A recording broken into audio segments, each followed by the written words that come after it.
Mas diz a Bíblia que ele se afasta, ele entra no quarto. A história da Bíblia diz que ele entra no aposento dele, a qual ele estava a dormir, passar os tempos ali. Ele entra no quarto, ele tranca a porta, puxa a cortina, ele cai de joelho em pé da cama e começa a chorar. Ele rasga o manto, ele começa a clamar ao seu Deus. Esse Deus que fez os céus e a terra, que hoje também alguns clamam. Ele começa a clamar. Outra vez o rei vai passar com vinho, servir o rei, botar ali o cálice. Ele pergunta para o jovem: há algo estranho contigo? Já faz algumas semanas que eu percebo que você não está bem. E ele começou de falar alguma coisa, e segundo a Bíblia, o rei insiste. E ele conta para o rei: Senhor, posso te falar a verdade com sinceridade? Aí sim, fale. E diz a Bíblia que ele conversa com o rei. Ele conta: meu rei, é o seguinte. Ele de cabeça baixa, porque não podia encarar o rei. Ele de cabeça baixa, ele começa a conversar com o rei: Senhor, é o seguinte, a minha família, os meus irmãos, o meu povo foram levados a cativo. E a cidade da minha, e a cidade onde eu morava, meus pais, foram queimadas. Os muros derrubados, as portas queimadas. E o que ficaram para trás estão na tremenda miséria. Diz a Bíblia que o rei Artaxerxes, após ouvir Neemias, ele permite que ele vá até a Jerusalém. Nada melhor do que um ser humano que serve a Deus, no momento da sua angústia, ele entrar no seu quarto, que a Bíblia recomenda. Não há nada melhor do que ele trancar o seu quarto, as portas, e dobrar o joelho e clamar esse Deus vivo. Após clamar o Deus vivo, ele toma coragem, ele conversou com o rei, e o rei o concedeu autorização para que ele pudesse sair do palácio e fosse até Jerusalém, ver como estava a cidade. Diz a Bíblia, diz a história, diz os relatos, diz a carta magna, que quem se via no reinado como escravo, como mordomo, ele não poderia se ausentar do reinado. Mas esse jovem, após orar ao Deus eterno, após jejuar, após clamar, derramar suas lágrimas, ele se achega no rei e conversa com o rei, e o rei assina uma carta de autorização para que ele vá olhar ou ver a sua cidade que estava em ruína. Diz a Bíblia também, irmão, que não foi só isso. Diz a Bíblia que esse jovem, ele é contemplado como uma caravana real.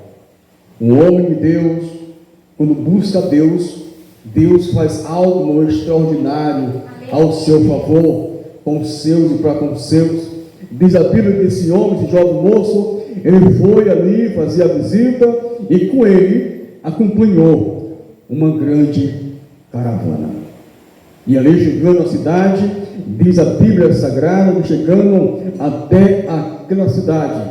Se fosse hoje, talvez fosse no mês de abril, chegando naquela cidade, ele começa a contemplar e ver como está a situação, e ver que está tudo em ruína. Diz a Bíblia Sagrada que quando ele ouviu a história de seu povo, ele chora. Diz a Bíblia Sagrada que quando ele chega na cidade aonde estava os muros queimados, derrubados, e as portas a fogo, diz a Bíblia que ele se achega ali com a sua caravana real. Ele faz um acampamento. Diz a Bíblia Sagrada que perto da noite, onde a maioria estava dormindo, ele pega alguns e vai dar uma volta em Jerusalém para observar como é que estavam as muralhas, como é que estava o fogo das portas que tinha queimado. Diz a Bíblia Sagrada que de noite ele se levanta e leva alguns homens com ele e vai declarar que o seu Deus que propôs em seu coração em Jerusalém, ali fosse. Ele não levou nem sequer animal, apenas alguns qual ele estava montado. A Bíblia que ele vai dar uma volta, ele vai ver se realmente a notícia que ele tinha recebido era verídica. Mas ao chegar naquela cidade, de longe ele via o fumacê. ele via as ruínas, mas diz a Bíblia, queridos e amados irmãos, que quando ele chega ali, o Deus que tinha proposto no seu coração, o homem de Deus que tinha colocado no seu coração erguer uma cidade, que nunca tinha morado nela, que nunca tinha passado uma infância, que nunca tinha passado a sua mocidade, agora ele resolve voltar para a sua cidade, aonde nasceu, aonde seus pais no momento estavam cativos, e a sua família em Cristo Jesus, alguns estavam presos, e o que restava estavam em miséria. Deus tinha proposto no coração desse jovem homem a erguer os muros de Jerusalém, botar as portas no campo. Quando o rei ouviu ele, Deus tocou também no rei. Ele consegue não somente uma carta de autorização para que ele possa ir, mas também algumas cartas de habilidade para que ele pudesse comprar o material para erguer os muros e ergueu as portas. Diz a Bíblia Sagrada, chegando ali, ele vai dar uma volta de noite pelas portas, ele passa pelo vale, ele passa pelas montanhas, ele parte olhando tudo. Diz a Bíblia Sagrada que ele passando em porta por porta, olhando e visitando e lamentando a desgraça que tinha acontecido naquela cidade. Um detalhe importante: naquela cidade havia 3 cidadãos, 3 homens. Se fosse hoje, era 3, digamos entre aspas, se fosse hoje, era 3 governador, era 3 prefeitos, era 3 homens que tinham a autoridade de botar as portas no canto, de botar as muralhas no canto certo, mas estava ali, passando dia após dia, olhava a muralha, olhava as portas e não fazia nada. Via o povo de Deus na miséria, mas não fazia nada. Mas foi só chegar um homem de Deus, um jovem de Deus, e começar a regar as mangas, fazer massa, levantar tijolo. Chega um e começa a olhar e ver, olha só, quem é ele mesmo, e vai investigar esse homem chamado, esses homens mais na frente, vamos ver quem são esses homens, esses 3 homens, vamos ver, e esse homem, esse jovem moço, é descendente de Jerusalém. Diz a Bíblia Sagrada que um desses homens era Sanbalat. Ele começa a observar Neemias colocando tijolo, erguendo a muralha.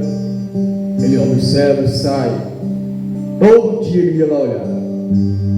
Diz a Bíblia Sagrada que a história vai comentando no versículo 16.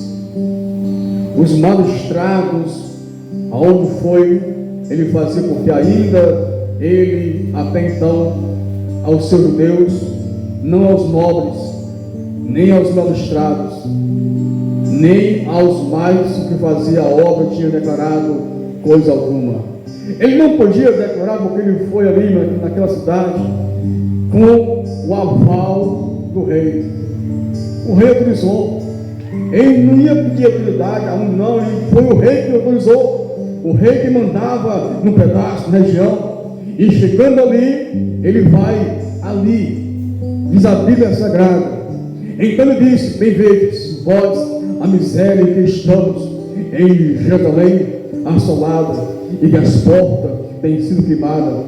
Vinde, pois veja, os muros de Jerusalém não sejamos mais em opróbrios. Então me declarei como a mão de Deus me foram favoráveis, como também as palavras do rei que me tinha dito. Então disseram: levantemos nós, edifiquemos, e esforçaremos as suas mãos para fazer o bem. Ou seja, o homem de Deus, ele viu que a cidade, que a descendência do seu povo estava em ruína, orou a Deus, chorou, lamentou. O homem que estava servindo ao rei humano, terreno, ele se achega. O homem dá autoridade para ele ir, e ele vai. Mas diz a Bíblia que ouvindo o Sanbalat, o Oronita, também Tobias, servo amonita, também outro chamado Gesem, o arábio, que zombava deles, desprezava e dizia assim: que é isso o que fazes? Queres também se rebelar contra o rei? Coisa triste é quando um homem de Deus ou uma mulher de Deus, ele chora na presença de Deus, e Deus usa alguém para ajudar, para dar apoio, capacidade para fazer a obra. Aí tem um que não está envolvido, um não, três, né? E não está envolvido na obra. Ele fica por fora, não se envolve. Quando Deus começa a usar um pequeno, um que está chorando, um que está orando, clamando a Deus, Deus usa de benevolência e levanta o pequeno para reconstruir, para fazer a obra de Deus. Mas tem alguém lá fora que não está envolvido, dificilmente passa por fora, dá só uma olhadinha, aí vê só o dirigente, dá uma olhadinha, vê só algumas senhoras, dá outra olhadinha, vê só dois obreiros, ele passa de longe, não é envolvido. Mas quando Deus levanta alguém que está no meio do povo de Deus, o pequenino que está orando, jejuando, buscando, ele começa a clamar a Deus dizendo: Senhor, misericórdia, levanta a mocidade, levanta o obreiro, levanta a senhora. Aí Deus vai e começa a fazer a obra. Deus salva um, salva dois, salva três. Aí Deus começa a levantar o seu nome. Aí começa a levantar os sambalates da vida, começa a levantar os Tobias da vida, começa a levantar o Gesem da vida, e começa a fazer. Só quer aparecer, quem é ele mesmo, só quer se amostrar para o pastor, que ele mesmo não é isso não, irmão, é porque ele é nosso meio. Lamentavelmente é triste, mas sim, eu acredito sim, no nosso meio ainda tem um menino, um moço, um jovem, uma mulher, uma senhora que está chorando, orando, jejuando, pedindo a Deus para Deus fazer a obra no meio do povo de Deus. Eu creio que tem um homem chorando, uma mulher clamando, um jovem clamando, não sei se tem, não, é pouco, mas tem alguém orando pela cidade santa de Deus, ou seja, pela obra de Deus nesse lugar. Não sei quem, mas tem alguém, e daqui a pouco Deus vai levantar ele, a levantar ela para fazer, porque os que têm a oportunidade não estão querendo fazer. Mas diz a Bíblia Sagrada que esses homens, eles vão tentar e fazer tudo para parar isso aqui que Deus tem proposto no coração dele. Diz a Bíblia Sagrada que no capítulo 2, no versículo 20, então ele respondia assim: o Deus dos céus, que nos fará prosperar, a nós e os seus servos, nos levantaremos e edificaremos, mas vós não tendes partes, nem justiça, nem memória em Jerusalém. Coisa triste é quando a responsabilidade não é somente de um, de dois. Coisa triste é quando a responsabilidade é daquele que Deus levanta, Deus levantou, Deus deu poder, deu capacidade, deu poder a ele, autoridade, enfim, mas ele não quer fazer. Tem alguém que fica torcendo contra, tem alguém que não é muito a favor da obra. O miserável nem faz, nem quer fazer, também nem deixa de fazer. Ele sempre vai dizer: se fosse eu, estava melhor, se fosse eu, pregava melhor, se fosse eu, louvava melhor, se fosse eu, fazia melhor, se fosse eu, tocava melhor. E por que não faz? E por que isso não dispõe? Por que isso não se levanta? Deus chamou, Deus deu capacidade. Na Lima, esses três homens, eles eram homens que tinham poder, autoridade, eu faço e fazia, mas só que não fazia porque sabia, observando, talvez fosse assim: eu quero ver cair até o último tijolo, eu quero ver cair até a última tábua dessa porta, Eu quero ver o Deus que ele tanto clamava. Eu quero ver o Deus que tanto orava. Eu quero ver o Deus que ele tanto chorava. Eu quero ver esse povo aí, esse povo que pulava, esse povo que clamava, esse povo que profetizava, esse povo que fazia evangelismo, esse povo que fazia vigília. Agora estão presos a cativo, chorando preso. E o restante que sobraram estão na miséria, não tem sandália, não tem alimento, estão mendigando, estão só observando. Mas Deus não está levantando um Neemias para edificar a obra, juntamente com aqueles que querem fazer a obra de Deus nessa terra, em nome do Senhor Jesus. Em nome de Jesus. Diz a Bíblia Sagrada que os que foram trabalhar na edificação do muro, ali estavam edificando, e diz a Bíblia Sagrada que quando eles estavam trabalhando na obra, um enviado pelo cinzento vinha e pedia para que o homem de Deus, o jovem, viesse a descer, que eles queriam ter uma conversa com o homem de Deus. Diz a Bíblia de Deus, diz a Bíblia que o homem de Deus lá fazendo a obra era com a mão na espada e a outra fazendo a edificação. Ou seja, eu aprendo com isso, que esse jovem, mesmo ele tendo a autoridade que Deus concedeu, o rei lá na época concedeu a ele também tinha uma dada por Deus. Mesmo assim, ele estava vigilante, edificando, mas com a mão na espada, trabalhando, mas com a mão na espada, vigiando, orando, olhando. Diz a história, não, que ele, o homem de Deus, armou estratégia, botou ali, botou aqui, botou outro ali, com flecha, com espada, para observar o adversário, para observar o inimigo. Enquanto isso, ele estava lá edificando o muro, botando tijolinho à massa, outro fazendo as portas, edificando as muralhas de Jerusalém. Enquanto isso, alguém estava trabalhando, tinha alguém vigiando, tinha alguém na escuta, tinha alguém orando. Se fosse hoje, tinha alguém orando, intercedendo, buscando a Deus, orando pelas que trabalham na obra do Senhor Jesus Cristo. Se fosse hoje, ali tinha alguém orando, e Senhor, abençoa o fulano que está fazendo evangelismo, abençoa o fulano que está à frente das crianças, da mocidade, da senhora, da igreja, abençoa. Estava trabalhando, orando, edificando em justiça espiritual. Eles não pararam a obra, eles foram até o final. Esses homens, irmão, que foram ali, o que me chama mais atenção é que quando o rei chamou ele para ter uma conversa, se fosse hoje, né, chamou na hora do rei e tal, não, ele não disse nada. Ele se ausentou, ele foi para o seu quarto, ele foi clamar a Deus.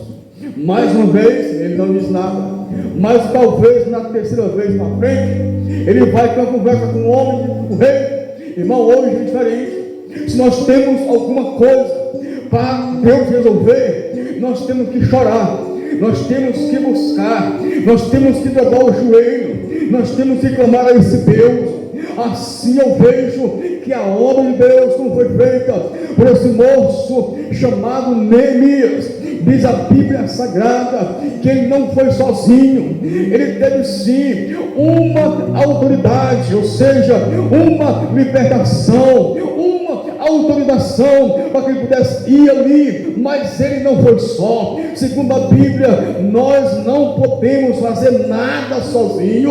Foi o próprio Cristo que disse: quando você for, vai de dois, porque quando tiver um fraco, o outro vai ajudar a levantar você na caminhada. Mas tem muitos hoje que querem fazer a muralha, mandar no canto, edificar as portas, edificar o muro. Ele quer sozinho, ele quer ir sozinho, ele vai sozinho, ele não confia, ele não pede ajuda, ele não clama, ele não busca, ele não chora, ele vai na força do seu braço, e diz a Bíblia Sagrada, o homem, ele não pode confiar na força do seu braço, mas sim na força do Deus, o Todo-Poderoso, aquele que fez o céu e a terra.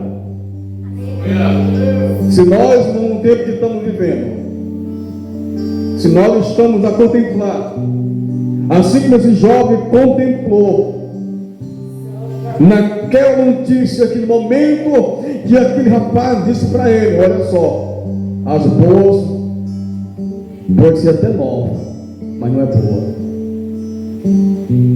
O semblante dele cai, e ele vai buscar mais de Deus. Oh, glória! Quantas notícias ruins que nós muitas vezes nós recebemos, e ao invés de nós nos recuar um pouco, porque não é vergonha para ninguém se recuar, não é vergonha. Vergonha é pecar na presença de Deus e não confessar os seus erros. Não é vergonhoso você recuar um pouquinho e se conservar na presença de Deus. Não é vergonhoso, porque muitos de nós não quer se provar, muitos de nós não quer mais se humilhar, muitos de nós não quer mais pedir socorro, muitos de nós não quer mais pedir ajuda. Ele morre sozinho, ele vai enfiando, vai encolhendo, vai engiando, mas o seu orgulho, o seu ego, ele não desce, ele não se humilha. E nem falando nisso, eu me lembro de um homem chamado Naamã.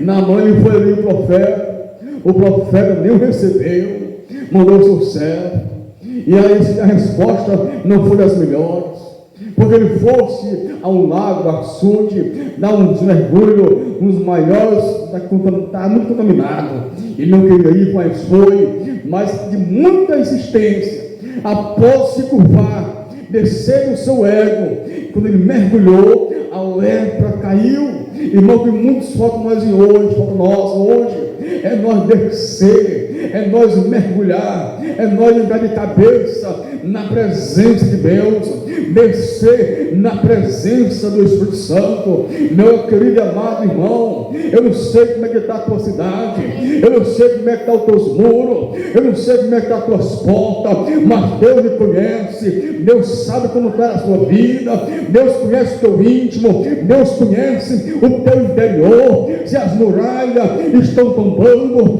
derruba o restinho e reconstrói na presença de Deus. Se as portas estão queimadas, arranca e vai na presença de Deus, não dá umas portas novas, porque Deus ajuda a quem busca Ele na presença, com a sua sinceridade na presença de Deus. Aleluia, Jesus. E assim, irmão, o que Deus faz na vida do homem